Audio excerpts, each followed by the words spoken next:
All right. How are you doing? Yeah, I'm good, thanks. Yeah. You excited? I am, yeah. Looking forward to it. So, you want to tell us a little bit about yourself?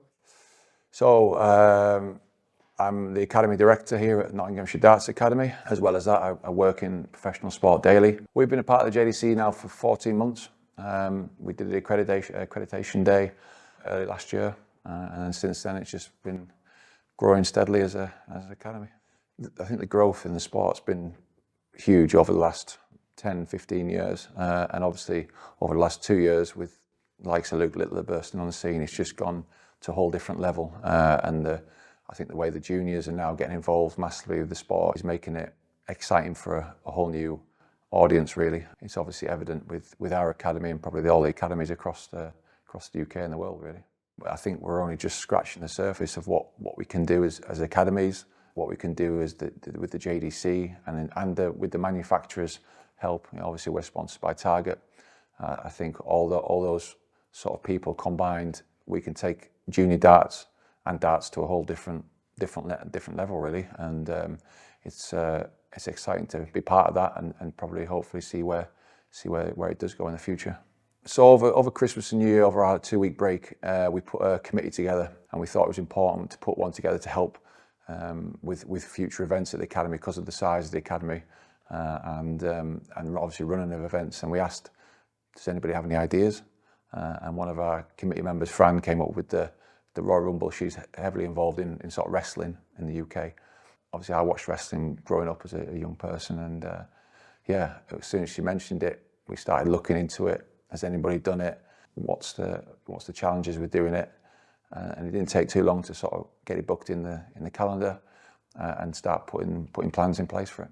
The unique nature of it, it's a spectacle. You know, it's we have our 6 major tournaments that sort of mirror the PDC majors throughout the year. This is totally different. This is a one-leg shootout, 501. You know, the kids could be literally in the tournament for 2 or 3 minutes, depending on how long the legs go. So they've got to, it's different challenges for the players. They've got to go on and perform from the first start and keep performing. You know, if you get drawn out early in the draw, you've got a lot of legs to win if you want to win the whole event. Whereas if you're lucky enough to get drawn out at number 30, then you're straight into the final. So there's lots of different scenarios that could come up and that don't generally come up in normal tournaments.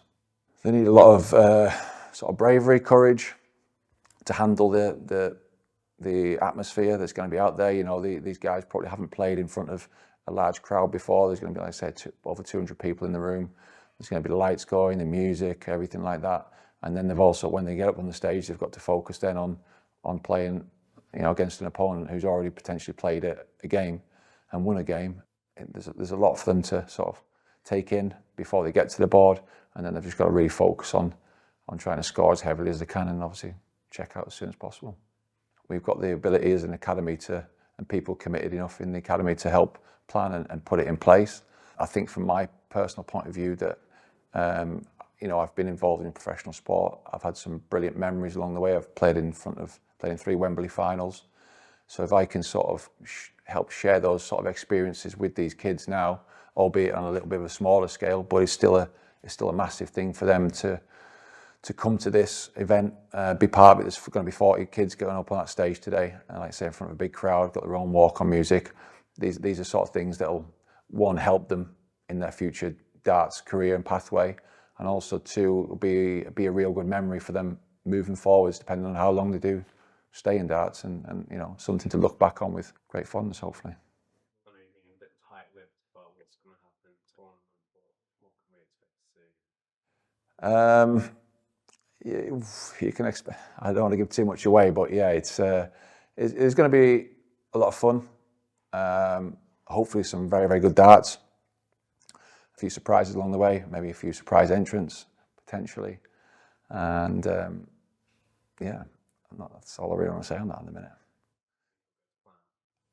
I hopefully it will. Yes, I think there's a lot of, like I said, a lot of planning gone in, a lot of work gone in. There's a bit of work going on at the minute, the final touches, if you like. But I think once them doors open, the people come in, and then the undercard matches get underway, I think it'll flow really well.